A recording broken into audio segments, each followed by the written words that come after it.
ওই এলো বৈশাখ, ওই নামে গ্রীষ্ম, খাই খাই রবে যেন ভয় কাঁপে বিশ্ব।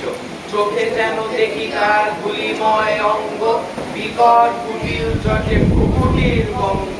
রোদে রাঙা দুই আঁখি শুকিয়েছে কঠোরে, ক্ষুধার আগুন যেন জ্বলে তার জঠরে। মনে হয় বুঝি তার নিঃশ্বাস মাত্রে তেরে আসে পালা জ্বর পৃথিবীর গাত্রে।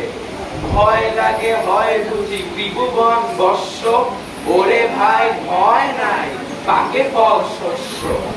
তপ্ত বিষম চুলা জালে নিজ পক্ষে, পৃথিবী বসেছে পাকে চেয়ে দেখ চক্ষে। আম পাকে, জাম পাকে, ফল পাকে কত যে, বুদ্ধি যে পাকে কত ছেলেদের মগজে।